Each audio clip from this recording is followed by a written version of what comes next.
Someone told you that picking up your baby every time they cry would spoil them. And that idea, that particular piece of advice, has been shaping the way parents respond to their babies for over 100 years. It comes from a 1920 psychologist named John B. Watson, who told parents to treat their children like small adults. Do not hug them too much, do not comfort them too quickly. He believed affection given freely would make children emotionally weak. His ideas became best-selling books. They became cultural norms. Generations of babies were left to cry alone in the dark because of them. And Watson's ideas were never based on science.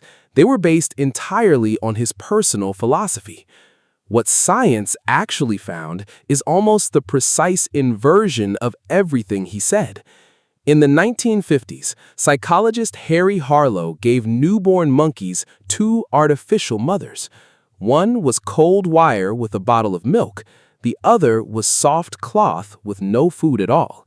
Every instinct said the monkeys should prefer the wire mother. It had the survival resource. But that is not what happened.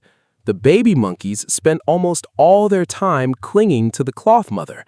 They chose comfort over food, connection over survival resources.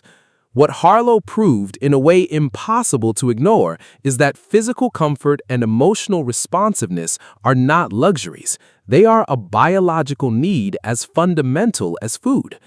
Now, here's what modern neuroscience added to that. When your baby cries, their brain releases cortisol, the primary stress hormone. In small doses, cortisol is functional, but in a baby whose brain is still being built, prolonged exposure to cortisol is not neutral. Research published in developmental neuroscience journals has shown that when a baby experiences repeated prolonged stress with no response, cortisol does not just pass through, it gets absorbed into the brain's architecture. It literally shapes the physical structure of the developing brain. How you respond to your baby's cries is not just an emotional choice, it is a neurological one. You are participating in the construction of your child's brain every single time you walk through that door and pick them up. And when you do pick them up, here's what actually happens inside that brain. The stress response shuts down. Cortisol drops. A completely different chemical cascade begins. Oxytocin, the bonding hormone, and dopamine, the reward chemical. Your baby's nervous system registers, the world is safe. I can trust. When I need help, help comes. That registration is not just emotional, it is structural. It is encoded into the neural pathways of the developing prefrontal cortex, the part of the brain responsible for emotional regulation, empathy, and every significant relationship they will ever have.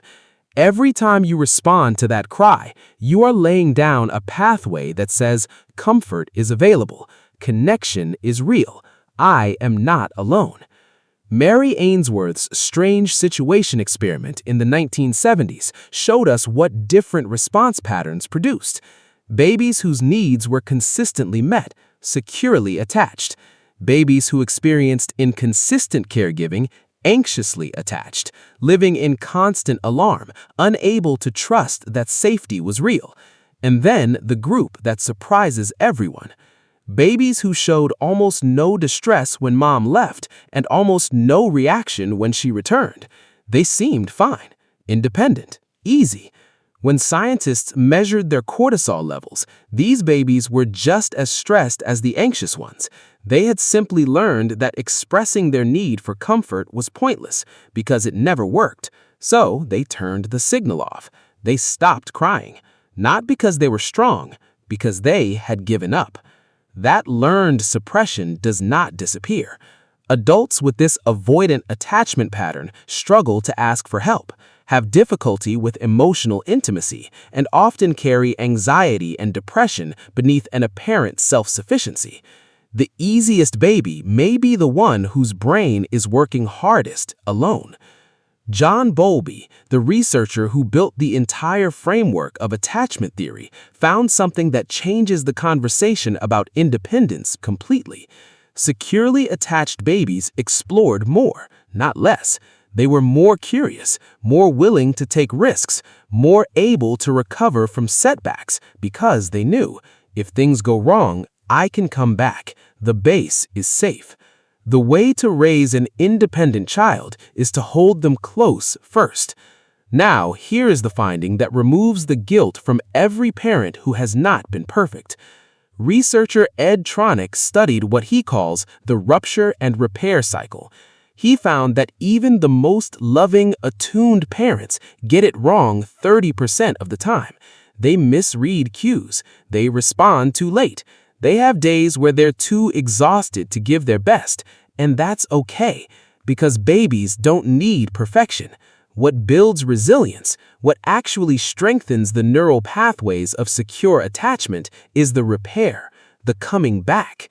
Tronick's research showed that consistent repair cycles build something even stronger than perfect attunement ever could. They teach the baby something that perfection can't teach, that relationships break and get fixed, that disconnection is not permanent, that the person who loves you always comes back. Every time you show up after a miss, you are doing the most important kind of parenting there is. 3 things to carry forward. Serve and return. Respond to babbles, reaches, and expressions as if they're the most interesting thing you've heard today. Narrate your baby's inner world out loud. Babies whose parents did this showed measurably different brain activity at 12 months.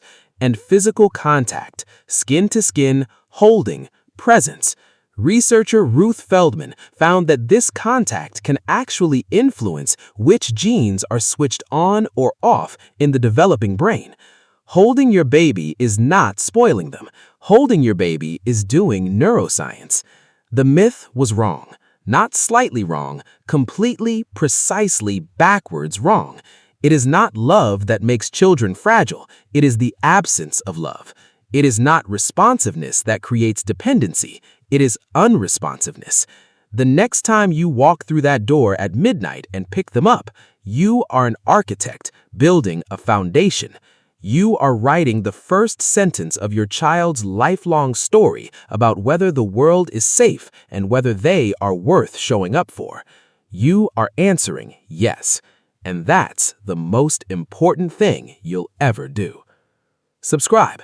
Every week, more of the science that changes how you show up.